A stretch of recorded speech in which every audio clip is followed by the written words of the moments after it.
takkan diam. Biarkan aku hadir dan menata ruang hati yang kita ini kan ditugaskan sini kan mengelola. Tugas saya itu kan mengelola, itu dari mengelola ada 8 pengelolaan ya. Ada salah satunya adalah mengelola bagaimana memanfaatkan sarana prasarana sekolah. Berencana seperti itu. Masing-masing gedung itu mempunyai 3 lantai yang kita inginkan, ya 3 lantai, dan masing-masing lantai ada 4 ruang. Di dalam ruang itu yang saya inginkan ada ruang guru-guru program keahlian, ada 3 laboratorium, dan masing-masing lantai ada visinya.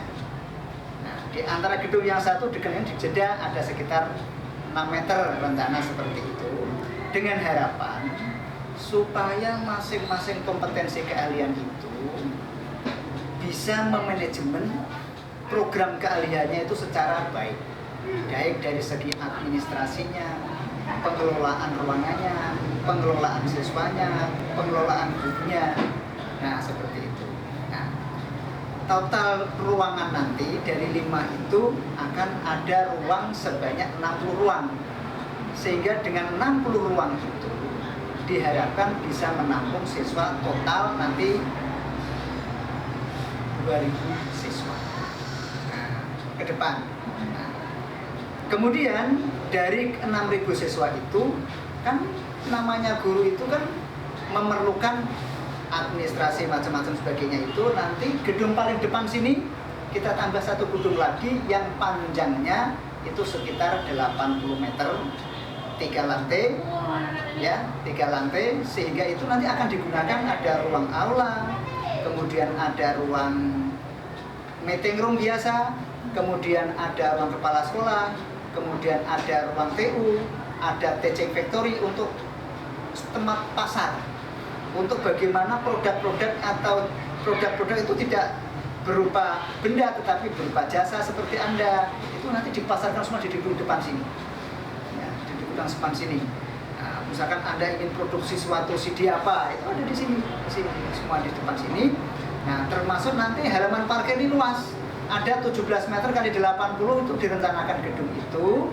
Kemudian halaman parkir itu nanti akan muat sekitar ada 100 mobil. Jadi kalau suatu saat sekolah ini mengadakan event besar, itu sudah terpenuhi. Itu harapan gedung yang kita inginkan. Nah, kalau gedung yang ada ini saya rasa sudah tertata dengan rapi, tetapi hanya tinggal kita benahi fungsi masing-masing ruang, masing-masing gedung itu kita efektifkan. Proses belajar mengajar dari yang ada ini kami merencanakan tahun depan itu kelas 1 itu mengambil masing-masing program kalian itu 4 kelas. Peksos 4 kelas, broadcasting 4 kelas. Kemudian yang lain 4 kelas semua. Jadi kelas 1 nanti kita rencanakan 20 kelas. Nah, bagaimana dengan ruang yang ada, apakah nanti akan kita bikin menggunakan moving class. Ada 7 macam pengembangan, salah satu diantaranya adalah civil work, dan civil work itu sudah saya ceritakan di awal tadi ya.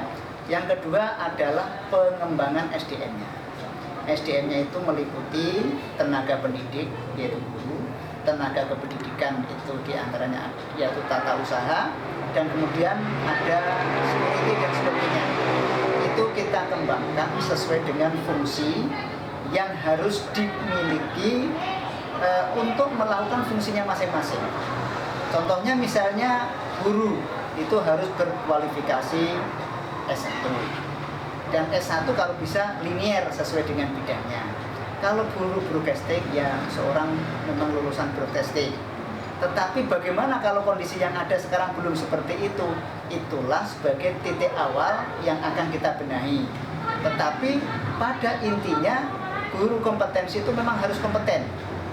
Tidak harus misalnya kalau memang saat ini itu belum ijazahnya belum linear dengan itu, yang penting kita perlukan adalah kompetensinya.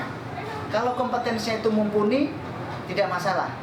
Makanya nanti begitu kita akan membuka kelas yang tahun depan itu rencana kelas 1 20, kemudian kelas total kelas itu masih tahun pertama besok 2014 15 16 itu jumlah kelas 35 yang kita rencanakan itu dengan jumlah siswa mungkin sekitar 1000 berapa. Kalau terjadi kekurangan SDM, maka nanti pendidik wakil kepala sekolah di bidang kurikulum dan ketenagaan itu akan mencari SDM-SDM yang akan menghandle sejumlah siswa itu. Itu pengembangan SDM-nya. Kemudian pengembangan teaching learning material, sistem pembelajarannya seperti apa. Karena sekolah SMK ini adalah sekolah kejuruan di mana sistem pembelajaran ada dua tempat. Ada tempat yang di sekolah, di guru-guru, dan ada di industri. Maka nanti sistem pembelajarannya nanti guru-guru kita arahkan harus pinter-pinter membuat modul. Apakah dalam bentuk hard, apakah dalam bentuk soft. Dan itu nanti harus kemampuan IT-nya harus mampu semua. Karena website sekolah harus jalan, server sekolah harus mumpuni, bandwidth sekolah harus mumpuni. Karena seluruh teaching learning material tadi akan kita upload di dalam web. Begitu anak-anak yang magang itu dia ketika belajar dengan membuka webnya masing web sekolah, di situ ada tugas-tugas yang harus dikerjakan. Itu seperti ada informasi-informasi baru sekolah apa, itu akan semua tercover di situ. Itu teaching dan kemudian teaching factory-nya. Anak-anak SMK ini itu harus mampu berbisnis. Dia di samping punya kompeten harus punya kemampuan sell, kemampuan menjual. Menjual dalam arti bukan produk dengan harga berapa, artinya mampu menampilkan aku ini loh punya kompetensi seperti ini. Nah, punya kompetensi ini loh kompetensi saya ini. Kemudian kita jual, apakah dalam bentuk produk, apakah dalam bentuk jasa. Itu pengembangan yang keempat. Kemudian ada pengembangan kewirausahaan. Kewirausahaan nanti sekolah ini harus pada akhirnya nanti sistem pembelajarannya di samping berbasis IT juga harus berbasis produksi. Artinya apa? Sekolah sebesar ini dengan kompetensi yang luar biasa seperti ini, kita tidak hanya boleh mengandalkan uang pemerintah, uang masyarakat, tetapi sekolah sendiri juga harus bisa menghasilkan dalam bentuk yang namanya kewirausahaan. Jurusan yang ada di 5 program kalian ini, prediksi yang akan masa depan itu jauh lebih menjanjikan. Karena animasi itu contoh animasi itu se-Indonesia aja jurusan animasi hanya ada berapa, broadcasting hanya berapa, TKJ hanya berapa, Peksos hanya ada berapa. Nah, sekarang gini, contoh misalkan Anda bekerja di bidang broadcasting. Ketika alat-alat ini Anda kan hanya mampu mengoperasikan, Anda mungkin tidak mampu merepair. Yang mampu merepair adalah orang-orang anak-anak TKJ, ya kan? Nah, begitu Anda membuat gambar yang punya kemampuan itu adalah anak-anak animasi, ada anak-anak multimedia. Nah, kemudian ketika Anda melakukan syuting keluar, itu kan berhubungan dengan masyarakat yang punya kemampuan menghandle masyarakat. Oh, kamu harus buat itu. Ada orang-anak Peksos karena dia punya belajar psikologi. Bagaimana mengelola preman, bagaimana mengelola pejabat, bagaimana mengelola anak-anak kecil, bagaimana mengelola anak-anak yang tidak otaknya berkembang sesuai normal. Itu kan ada di sana. Ada artinya kelima program keahlian ini saling kait-mengkait, saling memerlukan, dan semua saling membutuhkan. Dan prediksi ke depan itu jauh menjanjikan. Nah, mudah-mudahan dengan tambahnya lulusan-lulusan broadcasting, animasi, TKJ, multimedia, medsos itu menambah anak-anak kreatif. Kenapa? Karena keterampilannya itu sudah dimiliki dalam dirinya dan punya keterampilan, jadi mampu mengembangkan yang namanya ekonomi kreatif. Sekolah ini akan kita setting 5 hari kerja, Senin, Selasa, Rabu, Kamis, Jumat, tanpa harus mengurangi jam wajib yang harus diterima oleh siswa dalam sistem pembelajaran. Itu kalau dipenuhi dan disetujui dan diizinkan, direstui oleh lembaga di atasnya, disetujui oleh guru, disupport oleh orang tua, dan anak-anaknya senang, maka Sabtu khusus akan kita gunakan untuk pengembangan ekskul.